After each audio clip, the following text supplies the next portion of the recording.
سر عوام کی حمایت اگر ہو تو ہم نے دیکھا کہ بیچ میں ایک بغاوت کی بھی کوشش ہوئی تھی، لیکن یہ ہوئی ہے 2016 میں. ہاں جی، جب یہ اقتدار میں آئے، پہلے تو نجم الدین اربکان کے ساتھ تھی. اب دیکھیے، اگر عمران خان صاحب طیب اردغان کی جو سیرت ہے اس کا مطالعہ کر لیں، ان کی سٹرگل کا، تو ان کو بڑا افاقہ ہوگا. ملاقات تو ہوئی تھی 2019 میں. انہوں نے سسٹم کے اندر رہتے ہوئے سسٹم کو درست کیا ہے اور اپنی گرفت مضبوط کی ہے، دستور میں ترمیم کی ہے، الیکشن کرائے ہیں، ریفرنڈم جیتے ہیں، لوگوں کو ساتھ ملا کے اور اپنی سپیس بنائی. سر ایسے ملایا کہ جب وہ فوج نے بغاوت کی کوشش کی چند لوگوں نے اس میں سے، تو وہ سامنے آ گئے، ٹینکوں کے سامنے. وہ تو 2016 کی بات ہے. ان کے پارٹنر تھے کولیشن فتح اللہ گولن، جی ہاں، جو حال ہی میں انتقال ہوا. بہت بڑے اسکالر تھے اور بڑی موومنٹ تھی ان کی، الخدمت موومنٹ، اور ایجوکیشن سسٹم، اور بڑی ایک ایجوکیشن میں ان کی خدمات ہیں، اور نظریاتی طور پر ترکی کا قبلہ درست کرنے میں. تو ان کے ساتھ ایک کولیشن تھی. پھر وہ جھگڑا ہوا تو فتح اللہ گولن کے جو زیر اثر جو تھے وہ فوجی بغاوت ہو گئی. جی ہاں. اب جو فوجی بغاوت ہوئی ہے اس وقت چھٹیوں پر تھے، یہ چھٹی ختم کر کے واپس آئے ہیں اور سوشل میڈیا کے ذریعے قوم سے خطاب کیا کہ باہر آ جائے. ہاں جی. اور قوم دیوانہ بار باہر نکلی ہے، اور جو فوجی باغی فوجی تھے ان کا راستہ روک لیا ہے، ان کے ٹینکوں پہ لوگ سوار ہو گئے ہیں، اور پھر جو ان کے وفادار فوجی تھے انہوں نے آگے بڑھ کے اس بغاوت کو کچل دیا.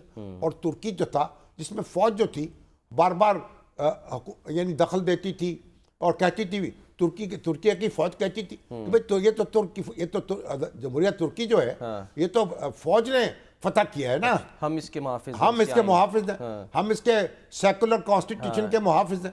تو مگر انہوں نے کمال محنت کے ساتھ، تدبر کے ساتھ، حکمت کے ساتھ. اور ایک زمانہ کیا تھا؟ ایک زمانہ وہ تھا جب طیب اردغان جو ہیں، عورتیں جو ہیں، بچیاں، وہ سکارف لے کے آپ جا نہیں سکتی تھی اپنی یونیورسٹیوں میں، سرکاری دفتروں میں.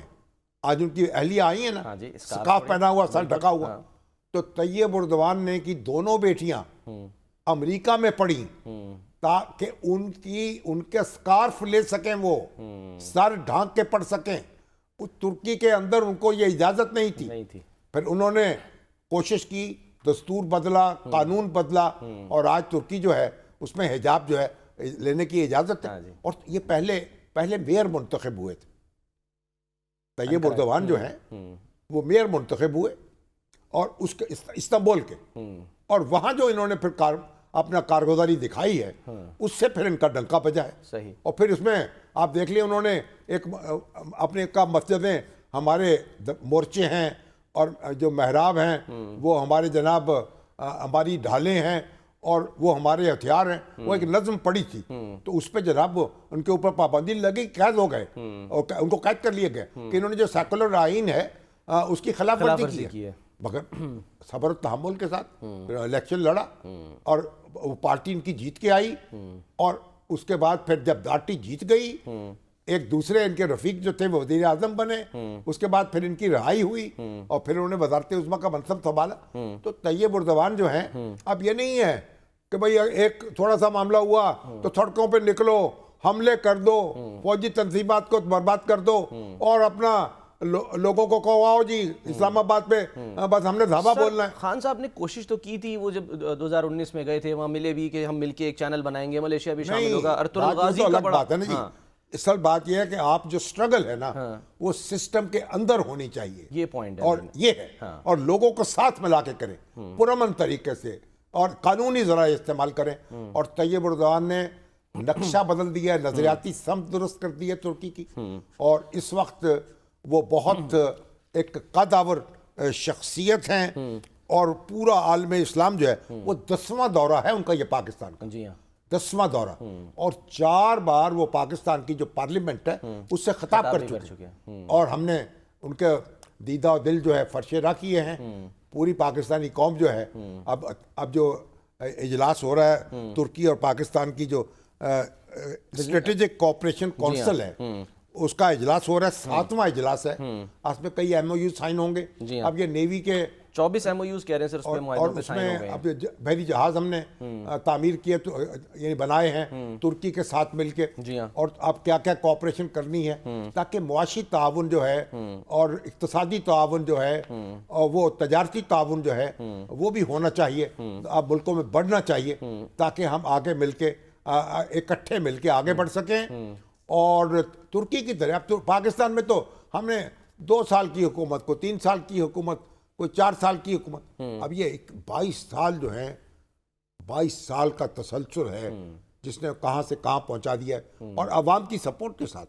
سر سب سے بڑا یہ ایک بات ہے نا کہ عوام کی سپورٹ کے ساتھ، یعنی یہ سمجھنا کہ آپ نے سسٹم کے اندر رہنا ہے، یہ نہیں کہ آپ کوئی احتجاجی سیاست جو ہے وہ صرف کرتے رہے. دستور کو بدل دیا، فوج کے اختیارات چھین لیے، اس کو بالکل جناب کارروائی کی، جو باغی لوگ تھے ان کو سزائیں دیں، جیلوں میں ڈالا، اور انصاف کیا نا ان کے ساتھ. اور لیکن قوم جو تھی جڑی ہوئی ہے، اور آج ترکی سربلند ہے، اور پاکستان میں وہ تشریف لائے ہیں. اور کیا کہتے ہیں وہ، انہوں نے کہا کہ یہ بے جان چیزوں کی پھیکی نمائش، یہ غنچے، یہ کلیاں، یہ تارے ہٹا دو، اور جہاں سے گزرنا ہے اس محجبی کو وہاں میرے سینے کی دھڑکن بچھا دو. واہ.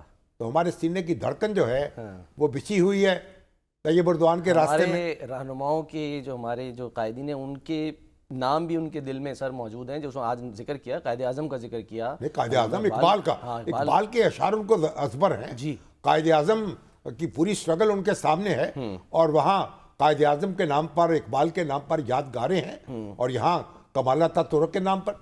قائد اعظم جو تھے اتاتورک کے بڑے مداح تھے، اور اتاتورک نے جس وقت یہ ترکی کو بچایا ہے اور شکست دی ہے اپنی دشمن طاقتوں کو، تو اس کو بڑا ایک مصطفیٰ کمال پاشا جو ہے تو، اور یہاں کیا اس کی نظمیں گائی جاتی تھیں، ان کے ترانے گائے جاتے، روندے سنورنا دے بال میں مصطفیٰ کمال تیری دور بنائی. میں نے اپنی والدہ سے سنا ہے، یہ ان کی لوریاں تھیں اور گانے تھے.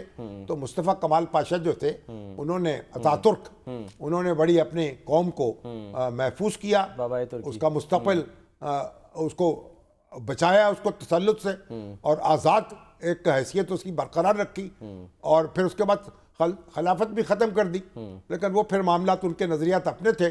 اب ترکی اس دور سے آگے نکل آیا ہے، اور ترکی ایک پوری اپنی پوری شان کے ساتھ عالم اسلام کے ساتھ جڑا ہے اور آگے بڑھ رہا ہے. ٹھیک ہے.